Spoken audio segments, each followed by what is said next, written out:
Canada ప్రధాని Justin Trudeau రాజీనామాతో ఖాళీ అయిన కెనడా పీఎం పదవికి భారీ పోటీ నెలకొంది. ఈ రేసులో తాను కూడా ఉన్నానని నేపియర్స్ ప్రాంత ఎంపీ చంద్ర ఆర్య గురువారం ప్రకటించారు. తప్పకుండా తాను ప్రధాని పదవికి పోటీ పడతానని ఆయన వెల్లడించారు. ఈ మేరకు తన సందేశంతో ఆయన ఓ వీడియోను రిలీజ్ చేశారు. కెనడా పునర్నిర్మాణానికి దోహదం చేసేలాగా ప్రభుత్వాన్ని సమర్థవంతంగా నడపగలనని ఎంపీ చంద్ర ఆర్య విశ్వాసం వ్యక్తం చేశారు. కెనడా భావితరాల వికాసం కోసం సురక్షితమైన మార్గాన్ని తాను నిర్మించగలనని చంద్ర ఆర్య తెలిపారు.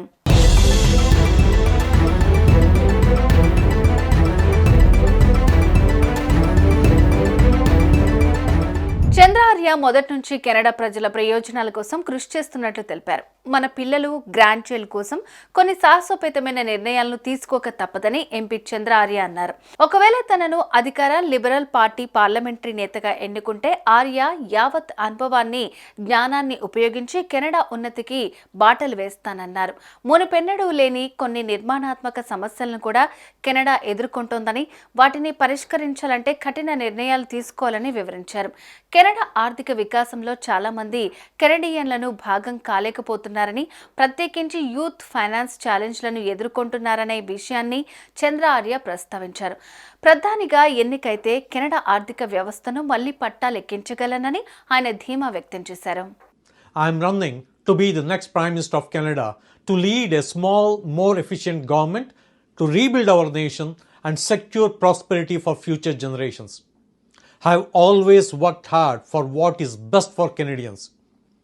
For the sake of our children and grandchildren, we must make bold decisions that are absolutely necessary.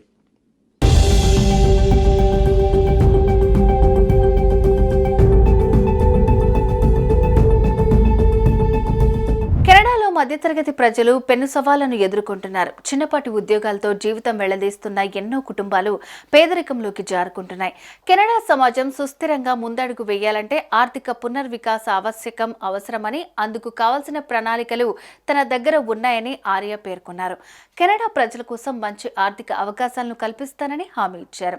పెద్ద పెద్ద నిర్ణయాలను తీసుకోవటంలో భయపడనని, బలమైన నాయకత్వం మన కెనడాకు కావాలని, అలాంటి నిర్ణయాలే కెనడా పునర్నిర్మాణానికి బాటలు వేస్తాయని తెలిపారు.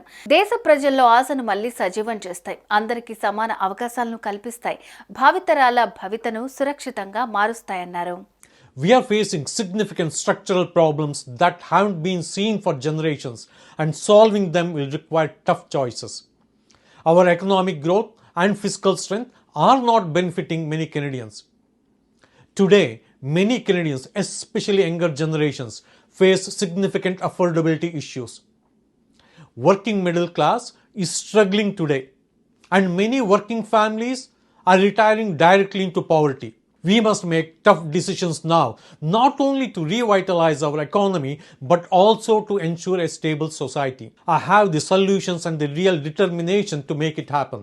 With prudence and pragmatism as my guiding principles, I will make the big and bold decisions needed to rebuild our economy and foster prosperity for all generations. Canada ప్రధానిగా అవకాశం ఇస్తే దేశాన్ని నిలబెట్టే దిశగా నిర్ణయాలు తీసుకునే చొరవను చూపగలనని ఆయన వెల్లడించారు. ఈ క్రమంలో తనకు మద్దతుగా నిలవాలని కెనడా ప్రజలకు చంద్ర ఆర్య పిలుపునిచ్చారు.